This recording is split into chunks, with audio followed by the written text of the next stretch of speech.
In this video, I'm going to focus primarily on what we call meditation.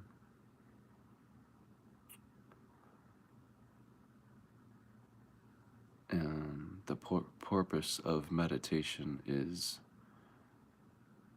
not to achieve some desired outcome.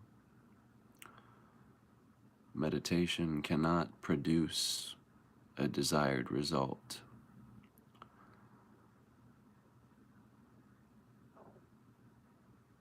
Meditation cannot be done from one moment and then not done the next. And that's the point of meditation, is it is connecting you.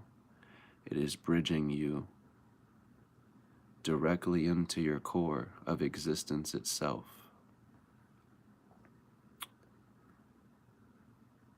Meditation cannot be achieved because it already is.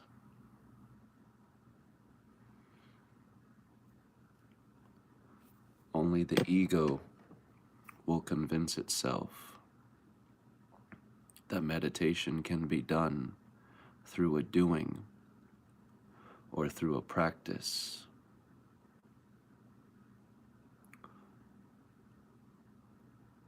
But what meditation is the direct connection, the direct experience with existence itself, so that from moment to moment, place to place,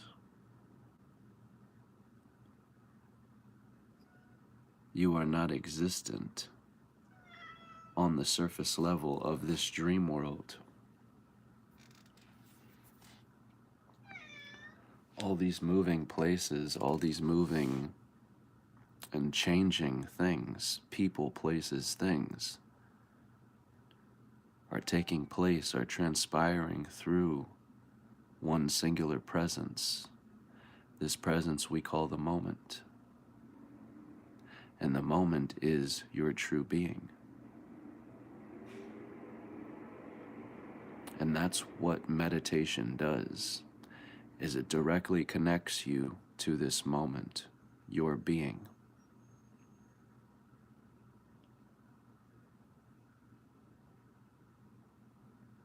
Once again, it is not something that can be achieved because it already is. The mind, the ego, must give up what it expects meditation to be. The mind and the ego must shed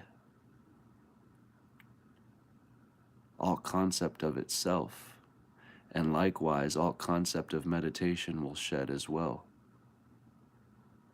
Many of us are trying to meditate, trying to sit still,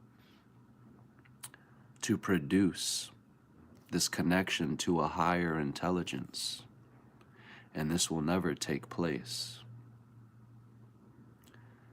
Ultimately, this higher intelligence is already yourself. But the moment you require something to be done here, to connect to become what you already are, you have severed yourself from the self. You now must require a doing to produce this desired result. And this is the purpose of meditation. It's not something that you go into and then come out of. It's not something that can take place one moment and then be gone the next. Wherever you are, whatever's taking place around you, meditation is happening because everything is that presence. Everything is happening through the presence. But it's what we identify with, it's what we attach with, that begins suffering, that begins wanting a way out, that begins convincing itself it can improve what this is, it can do it better. But again, you already are this highest intelligence you're attempting to reach out to. And the only reason you assume you can improve this moment is because you don't know yourself. You've never met yourself as this moment.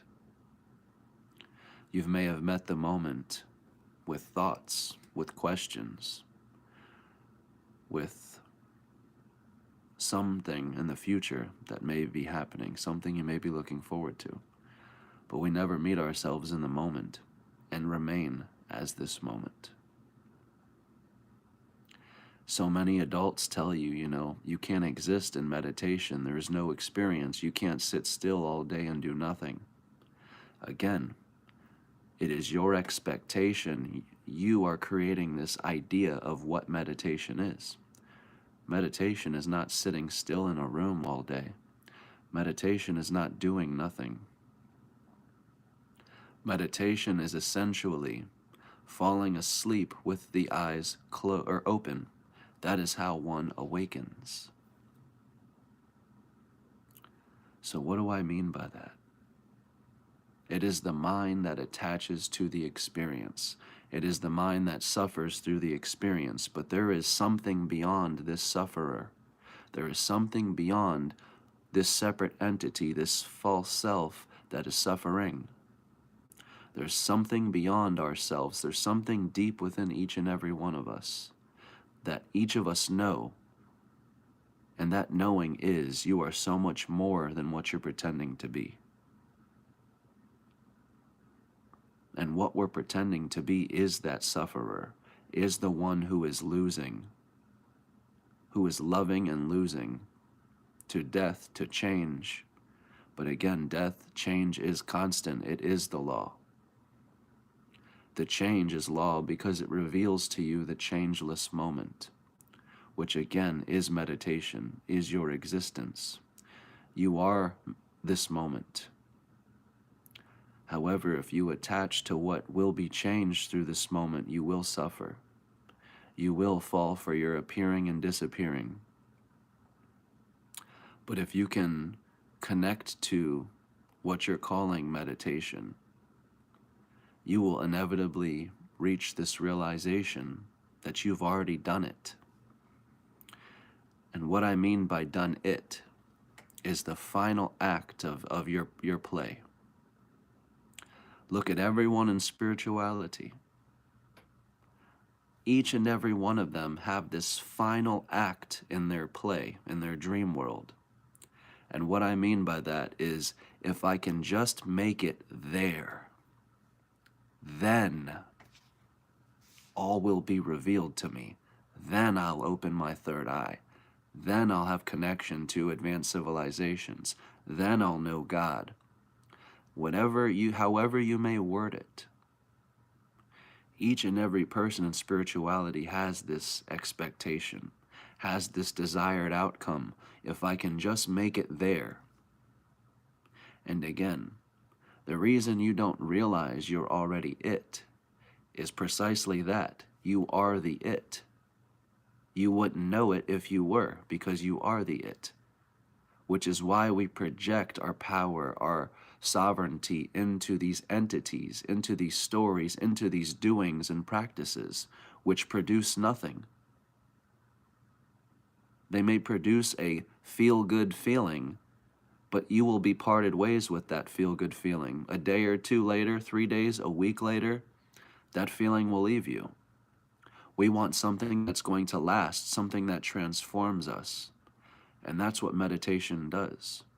However, meditation cannot transform you when you're entering into meditation and then exiting meditation to go about your life. You cannot separate meditation and your life. Meditation is your life. Existence is your life. Presence is your life. Everything you know and love is due to presence itself, is due to meditation, is due to your foundation, which is existence. I am that I am. Not I am Tyler, not I am 5'11", not I work at so-and-so, not that I have this many family members.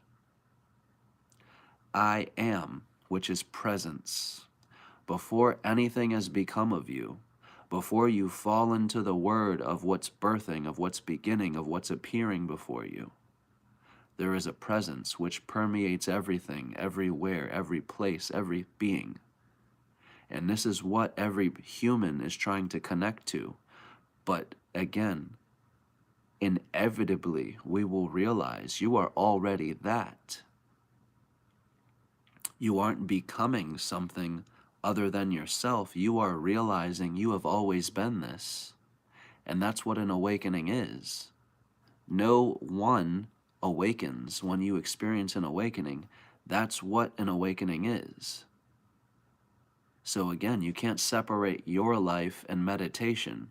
We want to connect to God but remain the ego. To connect to God is to be God. To connect to God is to leave the ego behind and realize your truest self. And as I say, once you know, there is no unknowing. There is no, I'm just going to pretend I'm human today.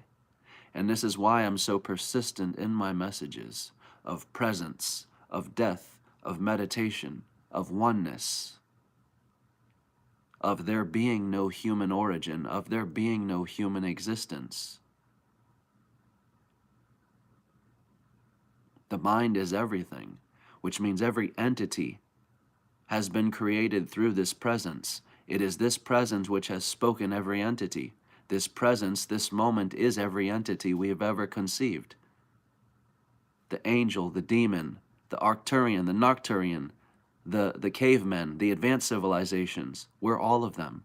This one presence has become all of these entities, has taken shape and informed all these entities, has written stories and books about all these entities.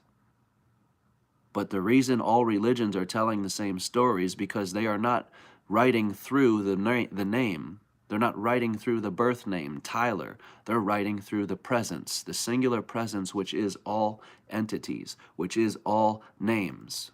It is this presence which can become any name, any person, any place, anywhere, any time. This is precisely what is an illusion, what can be changed. Time is an illusion, space is an illusion, images are an illusion. Your words are an illusion. That's why any word you give to it, we call it God, but even that will be changed. Fast forward 100 years from now, and it won't be called God anymore. It will have a different name. It, this word, will represent the same meaning as what God once did, but even this word will be changed because it reveals to you your changeless being, what you are not and never have been. And that's precisely what an ego death is having to shed all expectation of what we think it is, along with facing ourselves and meeting ourselves for the first time. Because so many of ourselves assume, and naturally so, we assume we know ourselves best. No one knows me like I know me. But that's where our knowledge and our cleverness becomes our enemy. It works against us, not in our favor. Because the more you know and the more you facts you read on the surface level, it just anchors you deeper into your dream state. It anchors you deeper into all the beliefs of you just being human, of you just being this microscopic thing. But again, the greatest conspiracy is with you and yourself. The final conspiracy is with you and yourself. When the final hour comes, you will be left scrambling, looking for these words that you once used to identify yourself as, to tell you you're alive. Think about it. If I ask you who you are right now, the first natural instinct that you would do is think. You go into the mind. Who am I? Let me think of a word to describe myself, because this is as deep as we exist on the surface level. Let me look for a word to describe myself in the mind. But understand, the words that you will spit out of your mouth are precisely the first concepts that you will start losing in that final hour when death comes. The first words that you can think of to say, I am this, I am that, I am 5'11", I work here, I am this, to begin describing who you are. These are the first words that will begin dissolving into the wind. And when I say dissolving, I mean returning to the silence. And by silence, I mean that presence. That presence is this presence. It's not any place, it's not anywhere, it's right here, right now. So understand that. Even when I leave this body, even when I die a physical death and leave this body, I still speak, because I've never identified as Tyler through these videos. I am not speaking through Tyler through these videos. So for people who ask me, how do you make these videos? How do you know all these things? What do you do? I don't do anything to produce this. It's already done. It's already achieved. Presence is my core, is my being, is my nature. There is no connection needed. The moment you need a connection, you have severed yourself from being it. Tyler is dead. Tyler is gone. And as I stated in my last video, obviously if somebody says the name Tyler, I'll turn and look. I still respond. I still exist. I still go to work. I work at Home Depot every day. But it's about what you're attaching to. You can say the name Tyler, and yes, I respond, I exist through Tyler. Yes, so understand what I'm saying. But as far as staying up in my bed at 12, 1, 2, 3 in the morning, driving myself mad about who is Tyler, what happens when Tyler dies, where will Tyler go, I don't want to die and go nowhere forever, I'm terrified of a permanent death, or, just being nothing forever. Attaching to Tyler, living out my fears through Tyler, suffering through Tyler is no more. I exist as Tyler, but Tyler is not who I am. I am presence first, and that is what I speak through. So again, when I die, when I leave this body, you don't need to come back to these videos. You don't need to hear what I'm saying. You need to look within yourself. I will be you. I will be here and now through you. If you understand what I mean. Tyler will be gone. Whoever you are will be gone. These names change. But this is what the ancestors knew. This is what the great secret is. Everyone's looking to the ancestors for this great cosmic secret. This is it. You haven't moved. You haven't died. The only reason you've convinced yourself you are dead is because you've attached yourself to what has begun. And what has begun is nothing but a misconception. What has never began can never end. Know yourself through this presence and you will realize you are not changing. You are not moving. And again, this won't make sense to everybody because you'll say, well, isn't reincarnation, true? You'll die and go into the next form and into the next form and into the next form? Absolutely, because as I stated, change is law. Change is constant, change is forever, but you are not the change. Ego attaches to what changes, therefore it suffers forever. You are not what changes. What changes is not real, and what's real does not change. The change reveals to you this presence, which is immovable, which is changeless, which is beyond all concept that we have created for ourselves. Space and time are the two biggest concepts to the ego that we've created. But we exist outside of space and time, separate from space and time, if you will. Because space and time never has been. It never was. We created it. We invented it through the mind. And I'm not saying we invented it out there. Through the mind, we have invented it. Your beliefs are directly what you are seeing. So understand, government conspiracies and these things that we're looking to social media for will never lead you up to what you're waiting for, because you have the power all along. So there isn't going to be some news story that openly admits you are God. Congratulations, you know, you've been hiding from yourself, or you're an alien, you're the alien you seek. There's never going to be a news story that releases what you are seeking beyond the surface level. The news stories will only anchor in more people to the surface level. So if you're looking for an awakening or an experience beyond the physical, you might as well stop looking into the news stories and scientists and things like this. These will only anchor you into the surface level. It isn't until we've suffered enough on the surface that we begin seeking things beyond.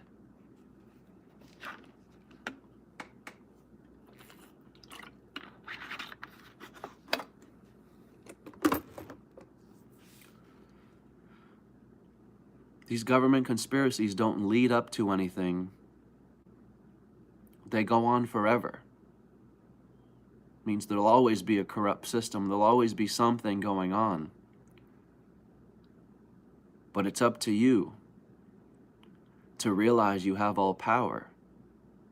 And how you have all power is at any moment you can get to the bottom of who you are. And many people don't understand the power of that. Well, how will that change my life? Well, I still have to go to work in the morning. Well, I still have to do this. Absolutely, because again, you have an expectation of what an awakening is. An awakening is not escaping life. An awakening is not having to go out to a forest or to fly to some country just to experience it. It is everywhere. The presence with you on the plane and off the plane is the same. The presence with you from one country to the next is the same. Because you are presence first and foremost, not what is traveling, not what is moving, not what is changing. Your salvation is here.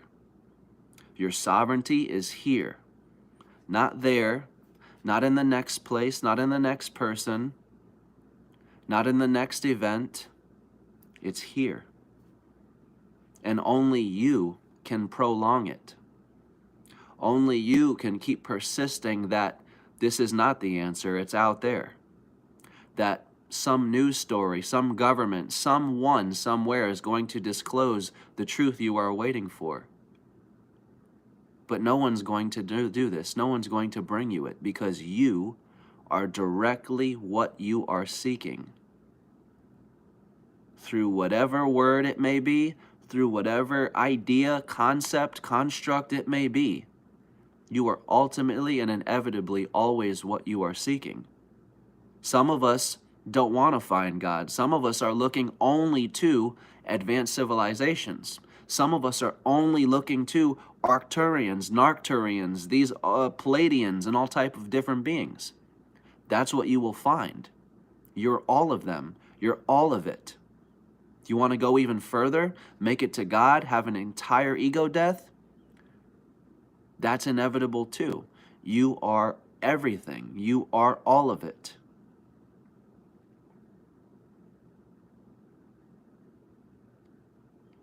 And it's funny because look at the scientists trying to find the human origin. They've convinced themselves they've found it. Only the ones that are brutally honest with themselves have hit that wall where they realize, I'm not seeing it here. I'm not finding it. Maybe it's time to rethink who we think we are. Only those few who are honest with themselves, who want the real results, will inevitably admit to themselves, it is you the whole time. But these scientists who, and it's been proven, just get paid off or who are funded by government, people, they'll give you whatever result you want. They'll tell you whatever you want to hear. But again, we've been trying to force and prove this human origin, this human existence since the beginning of our time. And what we're doing is looking for something that is not there. The reason we suffer more than any species on this experience is because we are the only species pretending to be something it is not. Play that back. We're the only species pretending to be what it is not. That is the root of all of our suffering. That is why we say we are the most advanced, we are the most intelligent, yet we are the most unhappy. We're the most depressed. We're veiled from ourselves. We do not know who we are. We do not recognize ourselves. We still dominantly exist through classifications of the black and the white.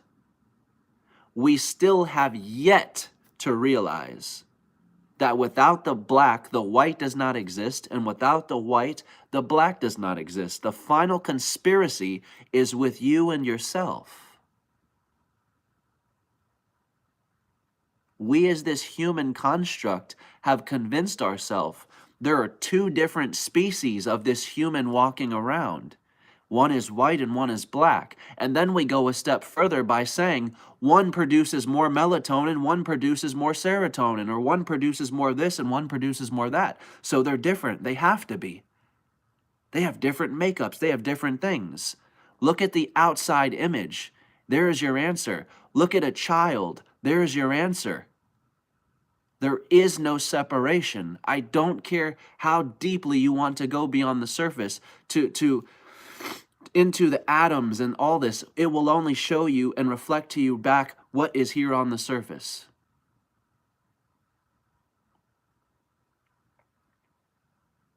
And it may appear that there are two separate. It may appear that they are different. But again, we don't know who we are. We are the alien to ourselves. Therefore, how could you recognize yourself? You're alien. You're unknown to your own self. That is why you see two. That is why you see black and white. That is why you see various colors and cultures. But that is why every religious culture is telling the same story through its religion. The God has a different name. The God has a different concept. The God has a different story, a different origin. But ultimately, what? They're all telling you the same exact story, the same exact presence. They're all speaking through this one singular presence, which embodies all of them. The image may be shaped in accordance to the culture, but again, the image is not what it is. The image is to represent what it is.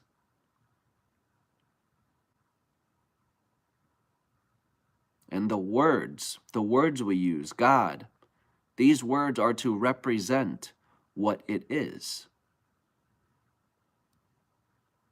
But understand, we are creating these words, we are creating these concepts, we are creating these thoughts, which means we have severed our relationship with what we're calling God.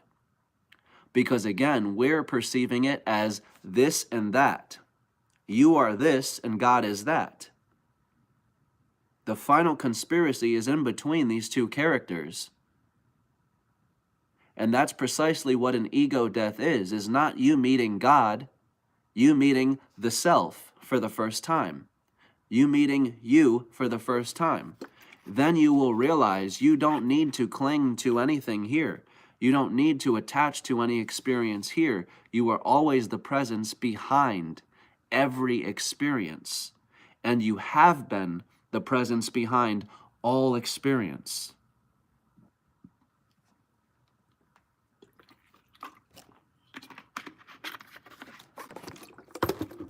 That is how you connect to the ancient cultures. You realize they haven't died. They haven't gone anywhere. And it's funny, you ever hear people, look back at photos from 1950 or 1920, or maybe even further back, and you ever hear people say, I wish I existed in that time. Oh, I wish I could have experienced that time. You are. And again, we can't understand the literacy of this because, again, we exist on a linear scale. We exist in order only. But we don't realize chaos is our truest nature. Time is an illusion. So again, we can't understand how linear thinking works through what I'm speaking of, this quantum idea of being everywhere, everything, all pervading. You do exist in that time because that presence is that time. And again, that time is this time. This time is that time. It can be whatever time you want it to be. What do I mean by that? Have you ever seen one of those old hot rod cars, from the 70s or the 80s, and people say, I wish I could drive one of those cars. Wow. Here's the irony of it. Let's put you in a car from 2022 today. And again, just work with me on this example. Let's just say we put you in this car and you didn't get a chance to see the outside of the car. You're only on the inside. All you would see, and let's just ignore the logo on the steering wheel and all this, just hear my point in this, right? There's obviously the logo on the steering wheel and all that. Let's ignore that. All you would see is a steering wheel, 2 or 3 pedals, and then the wheels that were driving you. If you didn't see the outside of the car, would you truly know that this was a 1970s car or a 2022 car? It would be whatever you believed it would be. You would be in whatever time you believed you were in.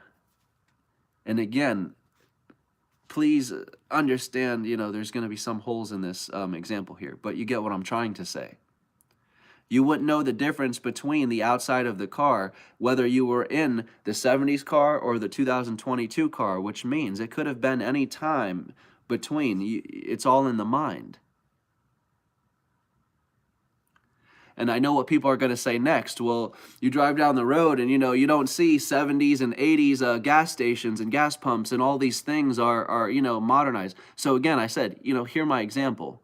Obviously, you could drive and tell, it's not the 70s, well, it's the 2022s, but you get my point. Even if you were driving down the road in 2022 and you convinced yourself it was the 70s or you were in that time, it can be whatever time you want it to be. That is the power of the mind. There is no time. There is no time construct. There is no order to your being. Time is an illusion. Place is an illusion. People are an illusion. There is only one presence speaking all these words. And it's the mind that attaches and becomes these words. And that's how we die. That's how we experience death, is through the mind. Death is the retraction of the mind. So from birthing, you begin distributing the mind out into all these words, into all these things, into your experience. So now the experience becomes a bunch of people, places, and things through your words, because you've spoken them. You've distributed the mind all throughout this experience. Now what death is death is the retraction of this mind, returning into the source, returning to the silence which spoke every word into a form, which spoke every word into reality, or so we think. But there is no base reality. Reality doesn't exist on some surface or on some place. And again, that's what most terrifies scientists. That's what terrifies them to their core. Scientists want to be able to find something and say, this is the base reality. This is what it is. This cannot be changed. And no matter who looks at it, it is what it is. It cannot be changed or influenced. That's what this presence is that I talk about. The presence that is everywhere, everything, beyond all change. It cannot be changed because, again, all change transpires through it. This is what they're looking for, that presence. However, the presence cannot be measured. The presence cannot be used or found through the senses. The presence is the source to your senses. So we're looking for the presence through the senses. You'll never find it because it is the presence that is allowing the senses to perceive. So presence is basically the screen on the movie theater, and your senses are the images on the screen moving and changing. And you're attaching to the senses what's moving, what's changing, and you're trying to stay this one image forever on the screen. And when the image goes off the screen, I've died, or I've been changed. But you're still that screen of presence, which has never been changed.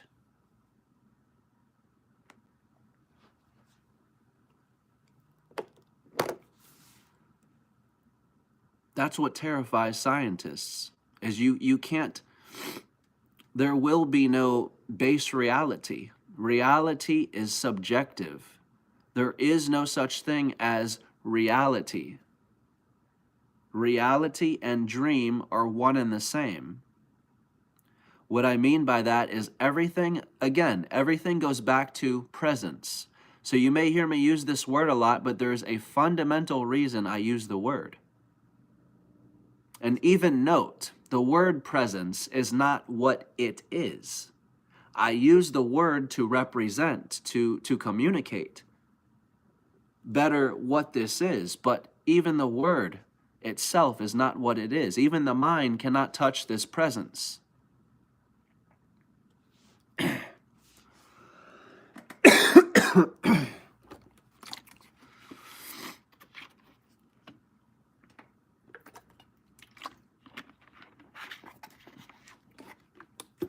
So again, just to re-illustrate,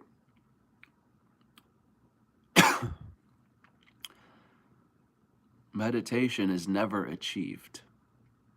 Meditation is never achieved because it already is. So when Buddha told people that he was always meditating, whether he was walking or sitting, whether he was speaking or silent, whether he was awake or asleep, people didn't understand what he meant. Because before Buddha, meditation was reduced to this. And this is how meditation is sold. This is how meditation is sold, and this is what Buddha has been reduced to.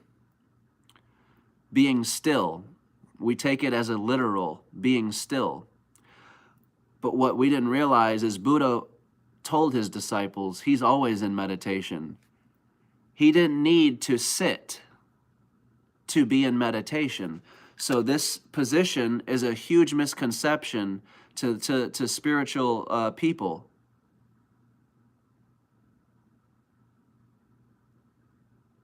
Again, we've created this entity and this posture to represent what Buddha was. But then it's just like religion. You know, Jesus tried giving us the story of how to attain the sovereignty of God. But then we go and we worship the story. We worship the practices. We worship the people. The same with this. We worship the people, the practices. We're not realizing there's a metaphor behind everything. What the lotus flower represents is not escaping life, not having to run away from life, not having to quit your job. A lotus goes through the water and floats graciously on top of that water. The waves may stir, the waves may get disturbed and start splashing about, but the inside of the lotus remains undisturbed and untouched, while it floats graciously above the water. And that's what this represents. The lotus is your presence. The lotus is your being. And what Buddha meant by being still was this presence. This presence is still. It is never moving. So again, when I say I'm not speaking through Tyler, I'm speaking through this presence. So when I say I've never been born, I've never died, I've never gone anywhere. When I die, I won't go anywhere. I'll be here. I speak through this presence, this all-pervading presence, which is still, is not moving. And the reason it's not moving, again, is because it's unchanged. It cannot be changed by what takes place on the surface, by experience, because it is behind every experience itself. Your truest being is existence itself, which means the whole concept of, the whole concept of birthing and dying, beginning and ending, is just an illusion.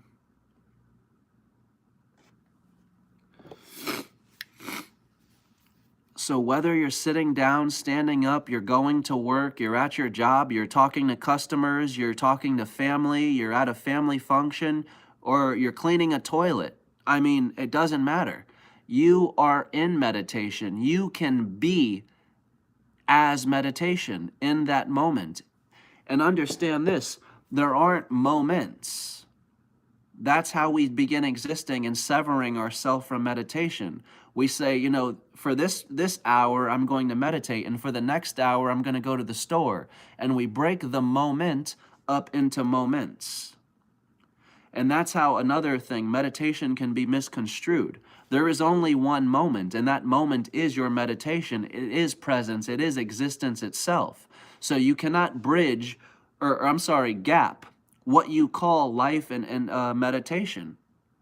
You cannot separate them. You cannot say, in my life, I'm going to meditate an hour today, and then I'm going to, end it and then go somewhere else. The moment your meditation ends, you have severed your connection, your not attachment, but what you're identifying with as that presence, as what you're trying to connect to. You cannot sever this relationship. Otherwise, you will need to do something to meditate. You will need to do something to achieve this. And again, it cannot be achieved. Meditation cannot be done through a doing because it already is. You cannot become any more what you already are. So you cannot meditate any better. You can't learn to meditate better. This is a myth. This is not what Buddha taught. There is no such thing as meditating better. There is only the inevitable realization that meditation is the core to your being. It is the core to your existence. Everything that you know and exist through is solely due to what you're calling meditation, is solely due to this presence. But again, I say this all the time, we neglect this presence. We ignore this presence. We do not identify as this presence. So when we go day to day, throughout our days, at the store, throughout, public passings and all these places, we're not identifying as presence, the thing that is everyone, that is everywhere, that is everything. We're identifying as this microscopic thought of ourselves, of not being presence, but being what has come to life through presence, of what's appearing and disappearing. Which is why when someone cuts us off, when someone disrespects us at work or etc., anything toward the ego, we're quick to defend it because this is what we're identifying and attaching with from day to night. We're never in meditation because we don't know ourselves. To know yourself is to remain in meditation. You do not come out of meditation because, again, you are meditation. You are this presence. So if you come out of meditation, you have severed or split your connection, your beingness into two parts. And it's the same two parts as man and God, mortal and immortal. It's the same with religions. The final conspiracy is with these two beings, or with these two entities that are assuming they're separate.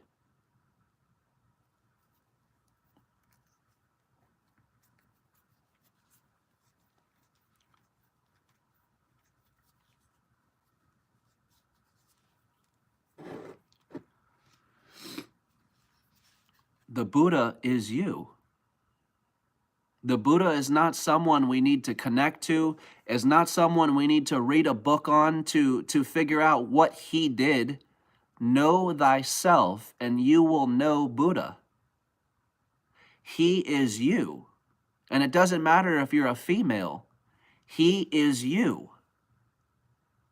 There's only one presence, and that presence is male, female, masculine, feminine energy. Both. And it's so fitting that we're entering the time of non-duality, of non-binary. And it offends a lot of people because a lot of people are under the assumption that we are human. So our dream is being disturbed very greatly by our inevitable existence, by our inevitable being. Because you're not male and you're not female. You're not human and you never have been. But these things are starting to come to the surface and confront us, and we're offended by it. We're offended because we don't like the change. We're resisting the change, and what we're resisting truly is ourselves. There is no transhuman agenda. There is no, oh, we're going to make the male into a woman and the woman into a man. No. Read the quote from the book of oh God, I forget this all the time. It's the Gospel of Thomas. Finally, I got it right. Oh my goodness, I forget that all the time. The Gospel of Thomas, Logan 22. You can Google it. Gospel of Thomas, Logan 22. This passage is called When the Two Become One. And what that passage talks about is all of Jesus' disciples were asking him, how did you get this knowledge? How did you connect to God? How did you realize you were God? Like they're asking him the exact answer. How did you get all this knowledge? And that passage answers, that's Jesus' answer to his disciples. And the answer is called, When the Two Become One. And what he talks about is when you take the masculine energy and turn it into the feminine so that it's no longer merely masculine, and then likewise, take the feminine energy and turn it into the masculine so that it's no longer merely feminine. When the two become one, you have attained the sovereignty, which is the knowledge of God. There's no transhuman agenda. The greatest conspiracy is with you and yourself. We don't exist in duality, but that's our problem. We see the surface level and we say, well, this looks different from that, that's different from this, so we must be different. But that's where our own knowledge is our worst enemy. The greatest knowing is you know nothing. There's nothing that needs be known. I am here, I exist. That's enough. That's how a child exists. I am here, I exist. And then you see the child bursting into joy, into a radiance, because pure existence is enough. But it's never enough for the adult. The adult is too complex. The adult knows too much. And the adult is after this surface level knowledge, which won't help and won't transform its life. This is why the more you know, the smarter you are. They say the smartest of people are the most depressed. It's 100% true. The more you know, the more unhappy you are. Because these knowings are cheap. They will be lost at death. They will not transform you. You must go beyond the surface and even confront some of your own personal beliefs.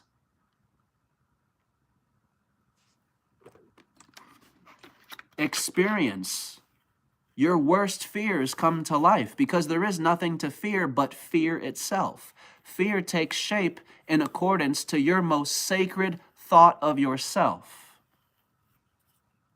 And play that back if you need to hear that again. But fear takes shape as your most sacred thought of yourself.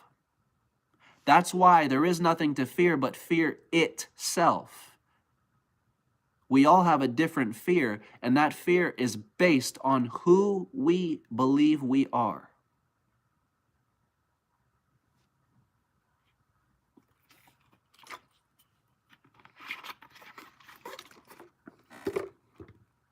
This is how we perceive the entire experience. This is why you have some people convinced that governments and all, some entity out there is trying to enslave the people into a video game or into a matrix or into some grid, or I've heard so many different words. And I don't come from a place of judgment, but I smile at these things because I understand these stories can become as real as you make them. That is your power. That is the power of your mind, of your being. Reality is in you. Reality is subjective.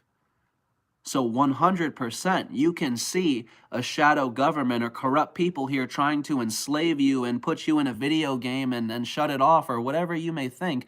If that's what you believe, that is your power, and you have the power all along. This is why so many gurus or people who teach philosophies constantly instruct people, Look within yourself. Go back into yourself. Reanalyze, self-inquire into who you are again. Because everything you know up to this point is being based or built off of a misconception, off of something you've assumed to be true, something you've assumed to be real, but never was. And that's why laughter can often be associated with an awakening. Because once you see this is nothing but an innocent cosmic play. I don't want to call it a joke or a game, but it's just an innocent cosmic play where love is the answer, where you have gifted yourself this experience with the self because of just that. Love is the answer. You love yourself so much that you've gifted yourself this experience. And again, this experience is not tainted, is not tarnished, cannot be improved, cannot be perfected. It already is perfection. This moment is the bliss humanity is seeking. But again, we don't identify with the bliss. We don't have a connection to it. We don't experience this because we have so heavily and severely severed ourselves into pieces.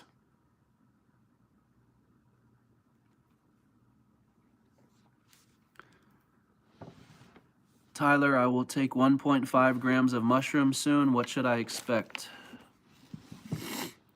So 1.5 grams, most likely, depends how much you weigh, but 1.5 grams won't really produce an experience. It won't really produce an out-of-body experience. It depends how much you weigh, but personally, I would say it depends what you're going for. If you want to have an out-of-body experience, or something of that sort, you will need to take a little more. If you're just trying to microdose or just something to that nature, then 1.5 is perfect. You could even take 1 gram, but again, it depends on your weight. It depends on what you're looking for. But if you want an out-of-body experience, if you're looking for an ego death, then 1.5 grams will not do it. And I would recommend taking on an empty stomach. That way you have nothing to throw up, for one, and then for two, it digests a lot faster. It does make the medicine, the effect, a little stronger too, but again, if you want that, then that is the outcome. So too crazy. So if you're not looking for something too crazy, I would start off with 2 grams. 2 grams. That won't give you an out-of-body experience, but it will give you some type of funny, euphoric feeling. I would start with 2 grams and climb from there, but I'd recommend an empty stomach. And either, if you trust yourself, I did mine alone, do that. But if you're nervous, I would get with someone who has experience with the medicine. And that part is vital. If you have somebody sitting in with you, they have to be somebody who knows mushrooms, who knows the experience. Because a lot of people, when they start having, not so good feelings or bad trips, can often tell the person who's sitting next to them they're dying, or they feel like they're dying. And that's when the person, if they don't know the mushrooms, they don't know the medicine, will call an ambulance and you will be taken to the hospital. It happens a lot. It's very common. So understand, you have to have people around you that understand the medicine and people who know what to expect, right?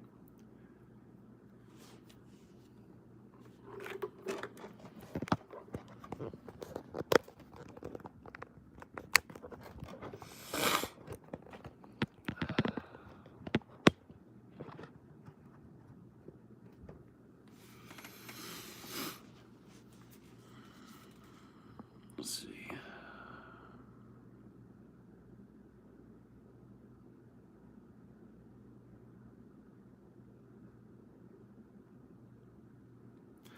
With all its knowledge of life and consciousness, do you eat meat or you respect animal life? I've been meaning to ask. A guy of your wisdom surely has a special diet. I love this question, and it's beautiful because a lot of people assume, I've had people assume and say to me, you know, you have all this knowledge, you have all this wisdom. I didn't expect you worked and have a job. You know, they're like, I thought you had the lifestyle of somebody who had this wisdom. And I'm like, well, what's the lifestyle of somebody who has this wisdom? I'm like, what does that look like? What's this lifestyle? And they're like, well, you don't work a job, you live off the grid and blah, blah, blah. I'm like, there's the problem right there. You have an expectation of what it looks like, of what life should be after an awakening. And that's just what the Ouroboros represents. You end right where you began. So I've ended my journey right where I began, which dropped me off right back basically at my job. When I got hired at my job at the beginning, I was riding my bike 11 miles to and from work. I was making, you know, $300 a paycheck, and I had $0. I was negative every week. And you know, through my spiritual awakening, this whole time going to work, I've been promoted twice. You know, I've put myself in a financial place of liberation, you know, so I can live comfortably now because I have the finances. I've worked and I've put myself in this position, you know, and I've realized nothing changes until I do. But no, an awakening should improve the quality of your life. It's not about quitting your job. It's not about, you know, drinking a certain type of water, you know, not from the tap. I drink tap water almost every day. I fill up my water bottle from the tap. So again, from people who say, I can't believe you drink tap water, you know, you're going to kill your pineal gland and they're going to put fluoride in your pineal gland. Well, you're the one saying I have all this wisdom and knowledge. I'm not claiming nothing like that. I've never said anything like that. You're saying I have the wisdom, yet I'm drinking tap water, which you're saying is going to kill the third eye connection or something. So, again, I prove that's not so. And the whole organic and artificial talk, too, is another thing I love.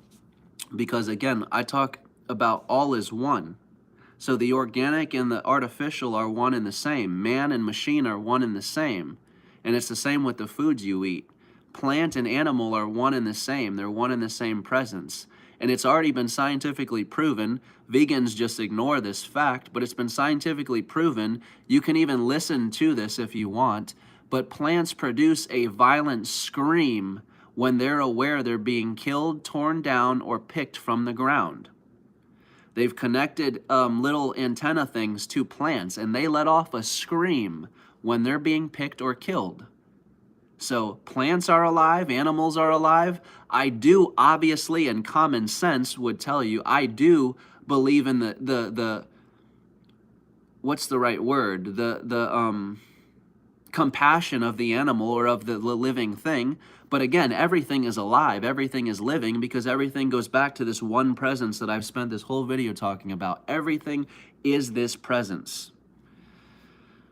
So everything is alive, if you will. Everything is existence in itself. But plant, animal, it's the same thing. Again, I do believe in, I'm trying to think of the right word, but it's so early right now, and I don't have the thoughts right now to formulate this.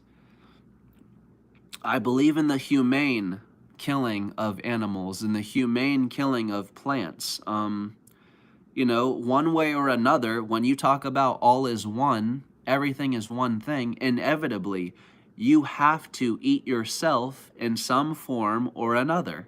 You will be eating the self in some form or another, right? But again, it's all about the way in which it's being killed. So obviously these videos of animals being slaughtered and mistreated and stuff, obviously I don't agree with that. Obviously it's wrong. I mean, obviously I don't support these things. And if I hear about a certain brand that's been doing this, obviously I don't buy it, right? But I try to stick to meat markets and things like that where I know my meat is coming from. If you know, that gives me peace. But as far as it helping your spiritual journey or your third eye connection or anything having to do with your spiritual journey, food has nothing to do with it.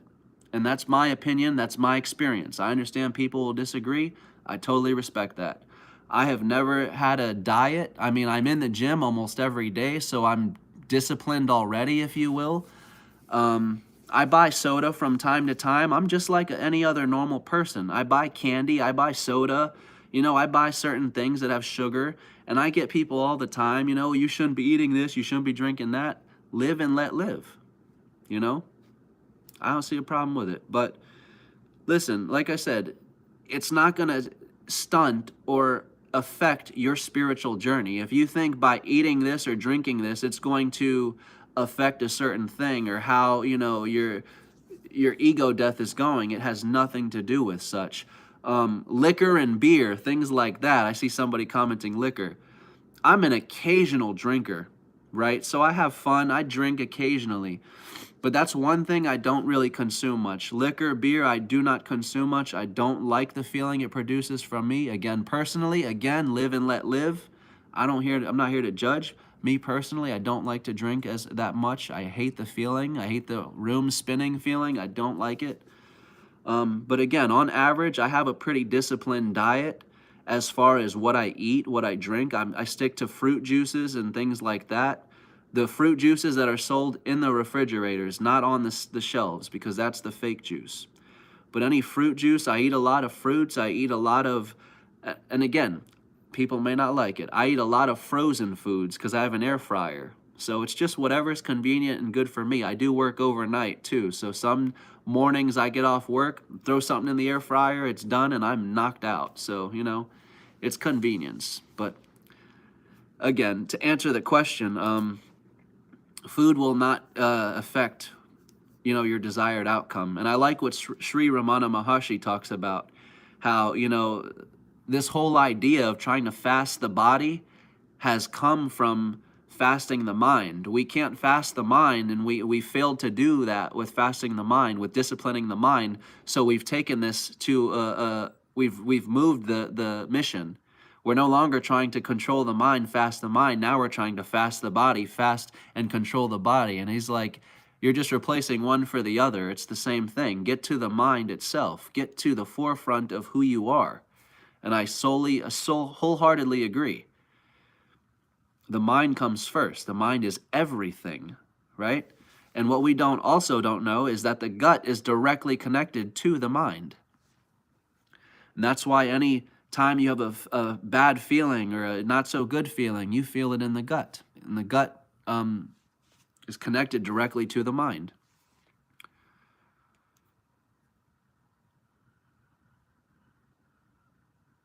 Andrew Tate. Someone's asking me my opinion on Andrew Tate. I've personally never heard of him in my life. Let me look him up. I guarantee you if I see his picture or something, I'll know exactly who he is. So give me 1 second.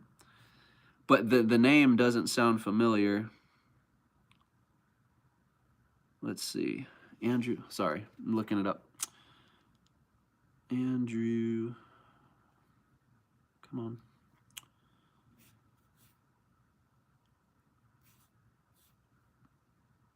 It's a much older phone, so it's not going so fast here. Andrew Tate.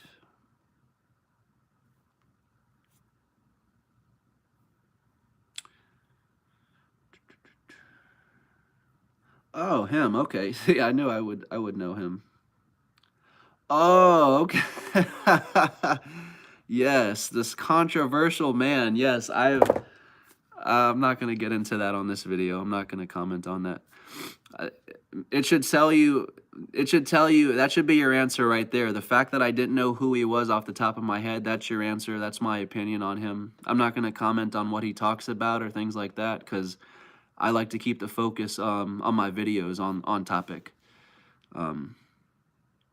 of beyond surface level topics. I don't like going into things like that because, again, that's just a dualistic perception. It's right or wrong, this or that, you know. And I like to go into non-duality.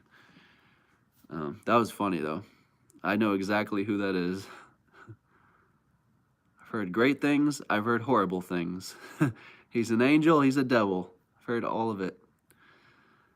I'm just going to scroll through here, see if I see any more thought-provoking questions.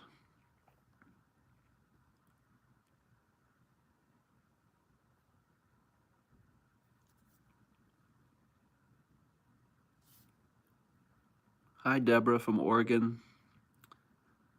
Stefan.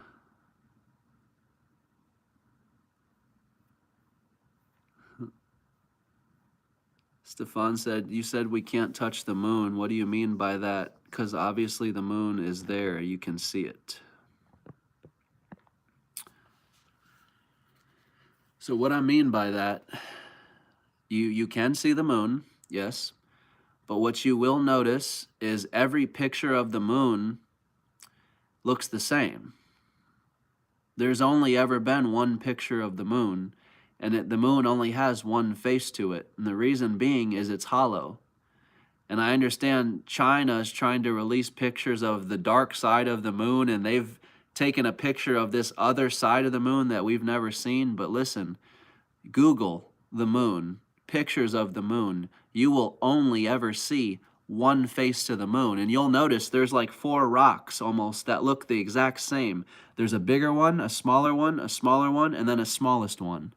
There's these 4 craters on the moon that has that shape. I've been staring at those 4 craters since I was a child. They're still there. It's the same face. It's the same face to the moon because the moon's hollow. It's not rotating. In itself, it's not rotating. There's only one face to it. It's just a disc. It's just an orb. It's hollow. It's run off of electricity.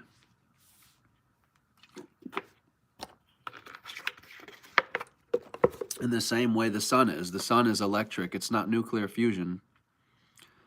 This entire universe is an electric universe. That's what Nikola Tesla also stated.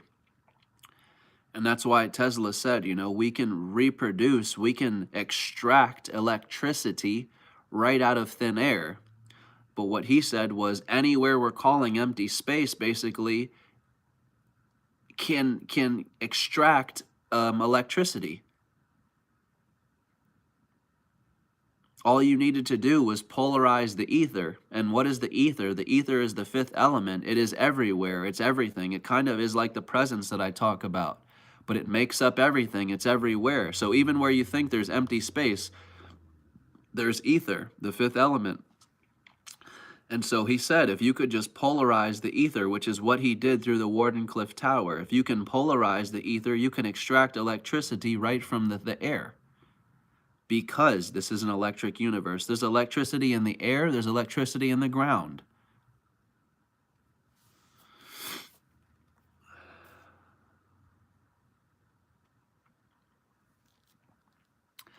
But I'm going to end this video. I appreciate everybody for being on here this morning. I didn't expect this much engagement at 5, 6 in the morning, so that's pretty awesome.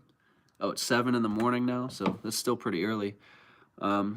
Again, I appreciate everybody who is engaging on here. If you have any future questions, please feel free to shoot me an inbox on Facebook, Tyler Ugaldi, or my YouTube channel, Red Pill Rabbit Hole.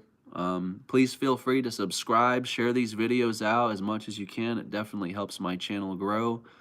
I've been applying to the Joe Rogan podcast for 4 years. I think this is the 5th year now, so 5 years. And as I said like 2 years ago, I'm not going to stop until I get to where I would like to be. But it's, everyone sharing my content that truly helps me out with that stuff. So, eventually I may get there. But that is one of the goals. I'd love to get on a Joe Rogan podcast. I'd love to speak to him about the singularity, about DMT, about humanity, about God. I think thousands, if not, I think thousands of people would benefit from just hearing, the conversations that we could discuss. He's a very open-minded being, so I would love to answer some of his questions and even ask him some questions myself. But yeah, anyway, thanks to everybody for sharing, for engaging, and I'll probably be back on in a few weeks or so. Who knows? You never know with me. I just randomly pop on, so thank you.